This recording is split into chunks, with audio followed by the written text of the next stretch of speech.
En allumant la télévision sur une chaîne de dessin animé aujourd'hui, il se peut que vous tombiez sur ce qu'on appelle un reboot.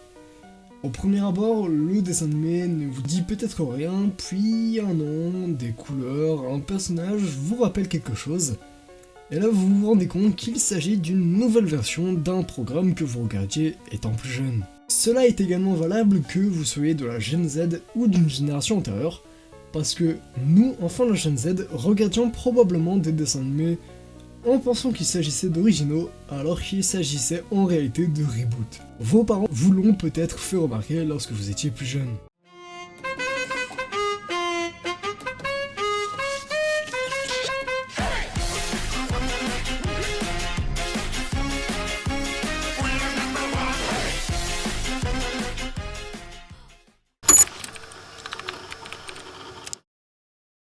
Un reboot est tout simplement une nouvelle version d'un programme. À ne pas confondre avec un spin-off qui lui est une série dérivée de l'œuvre originale. Un reboot peut être un remake si celui-ci reste fidèle à l'œuvre originale, que l'histoire et les personnages restent globalement inchangés. Cette nouvelle version se caractérise par une refonte graphique. Son style est complètement refait à neuf, seuls les noms et les caractéristiques des personnages restent globalement les mêmes. Attention que ce n'est pas parce qu'un dessin animé change de style pendant un épisode qu'il s'agit d'un reboot. En effet, il arrive parfois que certains dessins animés changent de style en lien avec l'histoire pendant l'épisode, mais pour qu'un dessin animé soit considéré comme un reboot, il faut que le style soit gardé durant les autres épisodes. Pour une série en live action, donc avec des vrais acteurs, là c'est plus simple. Les acteurs sont différents, mais l'histoire reste la même. La question qui pourrait se poser lorsqu'on apprend qu'un reboot d'un programme va sortir, c'est oui, mais pourquoi? Et à cette question, plusieurs réponses sont possibles. Personnellement, je vais me concentrer sur 3 d'entre elles. La première pour une raison de rétro-marketing. En effet, les reboots ont souvent lieu sur des programmes très populaires qui se sont parfois vendus sous forme de produits dérivés, transformant ainsi le programme en élément marketing. Sortir une nouvelle version permet de jouer sur la nostalgie. En marketing, cette technique est appelée rétro-marketing puisqu'elle joue sur la nostalgie d'un élément populaire par le passé. Une deuxième raison pourrait être également à des fins marketing. En produisant une nouvelle version d'une franchise, l'audience d'origine serait de retour accompagnée d'une audience plus jeune. Donc un studio pourrait sortir une nouvelle version pour gagner une plus grande audience et renflouer ses caisses. Une troisième autre raison serait simplement de vouloir moderniser le programme. Par exemple, s'il s'agit d'un dessin animé en exploitant une technique d'animation plus récente comme l'animation 3D et les techniques associées. Maintenant qu'on a défini et expliqué ce qu'était un reboot, il est temps d'entrer dans le vif du sujet et de se pencher sur une série de programmes ayant eu droit à le reboot. Et je sens déjà que certains ne vont pas du tout vous plaire. Avant de parler des reboots actuels, remontons un petit peu en arrière. Dans les années 80, les dessins animés populaires étaient Denver le dernier dinosaure, Les Mystérieuses Cités d'Or, La Bande à Picsou, Les Schtroumpfs, ou encore Heidi une dizaine d'années plus tôt, avec également Vic le Viking. Si je vous cite cela, c'est bien parce qu'ils ont tous eu leur reboot, et vous n'étiez peut-être pas au courant. Heidi au départ c'était ceci.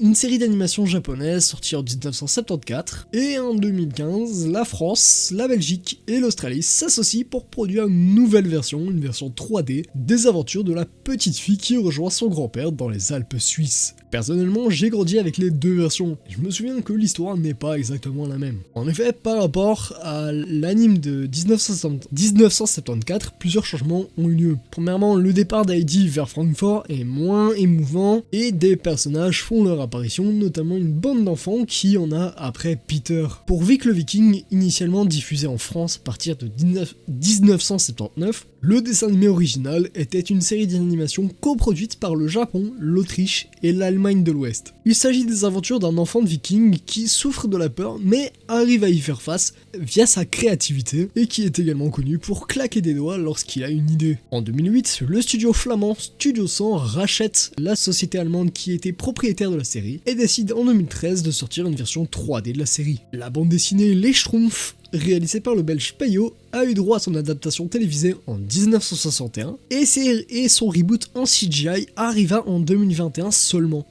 bien que des années auparavant, plusieurs programmes, plusieurs films étaient sortis avec une version 3D des personnages.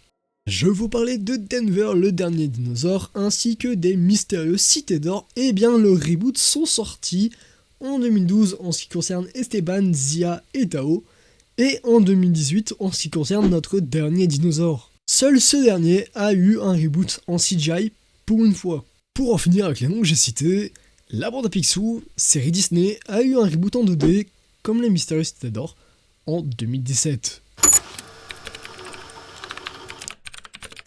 Ok, donc jusqu'à maintenant, je me suis concentré sur des reboots de programmes antérieurs à la Gen Z. Mais qu'en est-il de nos programmes à nous, enfants de la Gen Z? Je vais commencer doucement pour ne pas trop vous choquer. Tout d'abord, la série Henry Danger produite par Nickelodeon possède depuis quelques années maintenant une nouvelle série, cette fois-ci un spin-off où Kid Danger et Captain Man ont désormais une équipe d'enfants héros pour les aider. Toujours du côté spin-off, c'est Bob l'éponge qui, comme dit dans ma précédente vidéo, a désormais un spin-off qui se déroule dans son enfance sous le nom de Cancoral. Les Razmoquettes ont depuis 2018 un reboot en 3D CGI, initialement sur Paramount+, mais diffusé également sur Nickelodeon et Gulli. Charlotte aux fraises, au départ en 2D, possède son reboot 3D. Dora l'exploratrice, même chose.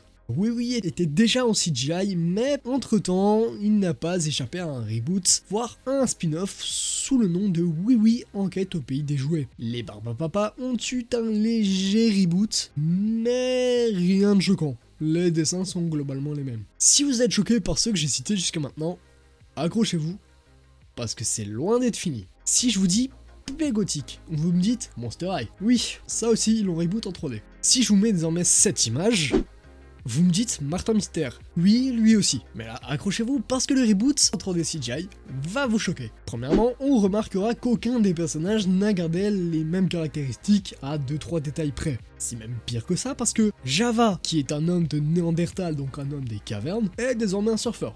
Martin a laissé tomber la chemise au motif de flamme pour un costard cravate. Sa chronomontre a subi une petite évolution et semble avoir une version plus moderne. Quant à Diana, elle s'est fait une teinture blonde et se croit dans une série Disney Channel avec sa veste de quarterback. Tant qu'on parle de Martin Mystère, parlons de ses amis, les Spice. Car oui, les Totally Spice et Martin Mystère sont dans le même univers. Je pense que le style graphique était déjà un énorme indice. Bref, nos trois agents du Whoop n'ont pas échappé à un reboot non plus et ça a fait beaucoup de bruit. Cette fois-ci, on reste sur de l'animation 2D, mais on perd le style propre à la série pour se retrouver avec quelque chose de plus enfantin et de plus cartoon. On rappelle qu'à la base, les filles, comme les appelle Jerry, sont en fin de lycée durant les 4 premières saisons, puis à la fac dès la 5ème.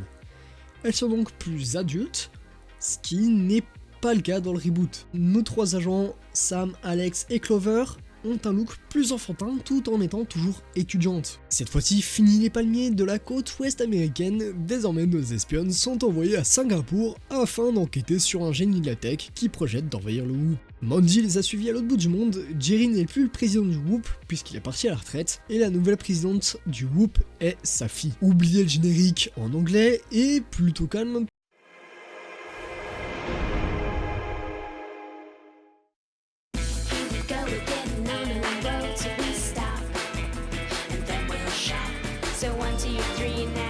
Place à un générique dynamique et en français.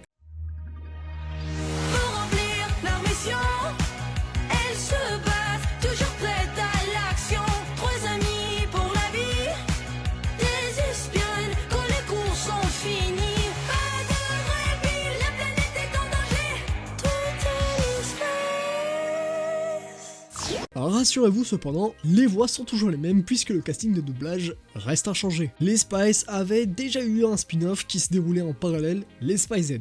Maintenant que je vous ai énervé et choqué avec ce que sont devenues les espionnes, laissez-moi en rajouter une couche avec des paramagiques. J'insiste, c'est cadeau. Hélas, Timmy Turner et ses paramagiques ont eux aussi subi une nouvelle version, encore en 3D. Oui, décidément, c'est la mode. Alors cette fois-ci, on est plutôt sur un spin-off, mais dans un autre style graphique. Timmy n'est plus le protagoniste, il s'agit cette fois-ci de Hazel, une petite fille de 10 ans ayant déménagé à Dimadelphia quand son père a obtenu un nouvel emploi dans la ville. Cosmo et Wanda sortent de leur retraite fait pour exaucer les vœux de Hazel, comme pour Timmy, mais pouf, leur enfant et Sparky, leur chien, n'ont pas l'air de faire partie de la série. Vous l'aurez vu, énormément de nos programmes à nous, enfants de la Gen Z, ont subi un reboot et d'autres que nous regardions étaient parfois déjà des reboots pour nos parents. Bien que l'animation ait encore sa place parmi les dessins animés, on remarquera que la 3D CGI est prédominante dans ces derniers, souvent pour apporter une touche de modernité. Je me suis concentré ici uniquement sur des dessins animés, mais en creusant un peu, je suis certain de pouvoir faire la même chose sur des séries. Merci d'avoir suivi cette vidéo, comme d'habitude, pensez à vous abonner, liker, commenter, partager la vidéo, et surtout dites-moi en commentaire quel reboot vous a le plus choqué.